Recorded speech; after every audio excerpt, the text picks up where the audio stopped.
रामपुर गांव में तीन मित्र थे। रामू, सोहन और भोला। इन तीनों के बीच बहुत ही गहरी मित्रता थी। वह कहीं भी जाते थे तो तीनों साथ में जाते थे।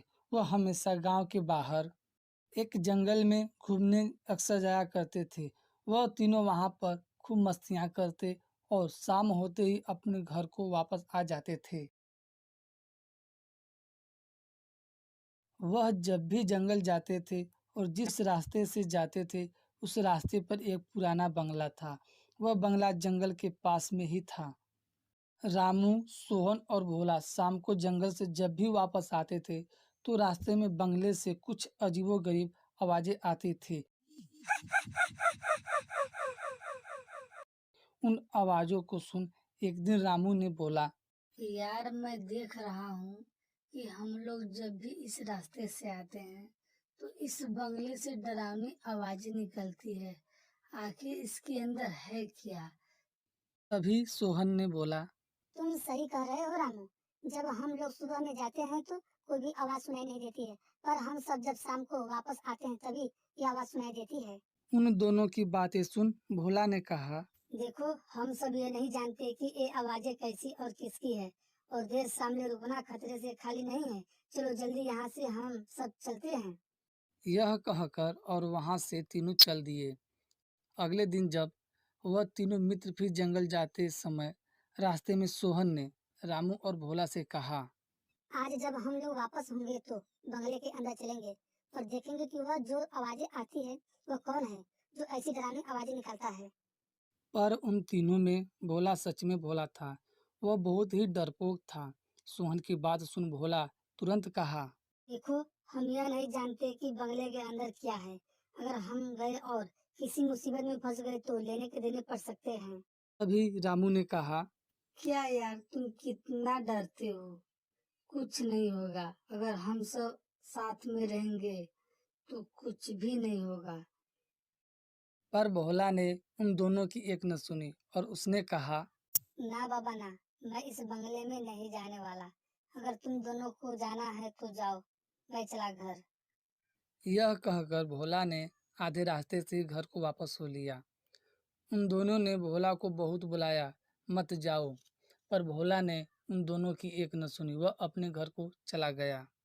रामू और सोहन जंगल को चले गए और पूरा दिन इंतजार किया कि कब शाम होगा। धीरे धीरे दिन ढलता गया और शाम होने पर दोनों जंगल से चल दिए। रामू और सोहन पुराने बंगले के पास पहुंचे। जब पहुंचे तो वही आवाज फिर से सुनाई देने लगी। सोहन रामू से कहा, चलो चलते हैं, आवाज आनी शुरू हो गई है।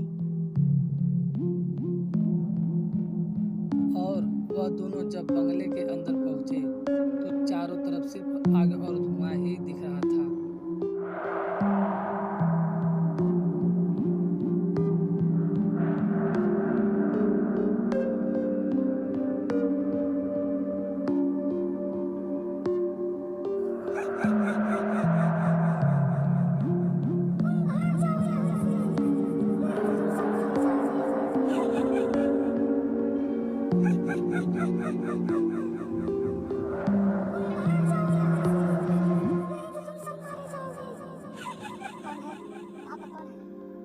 जो भी है सामने आ जाओ।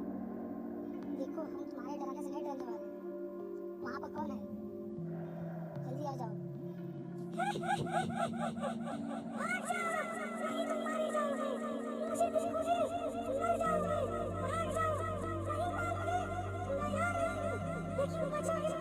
देखो, हम बिना देखे नहीं जाएंगे।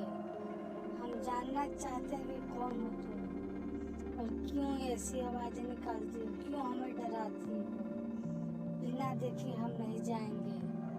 जो भी हो सामने आओ।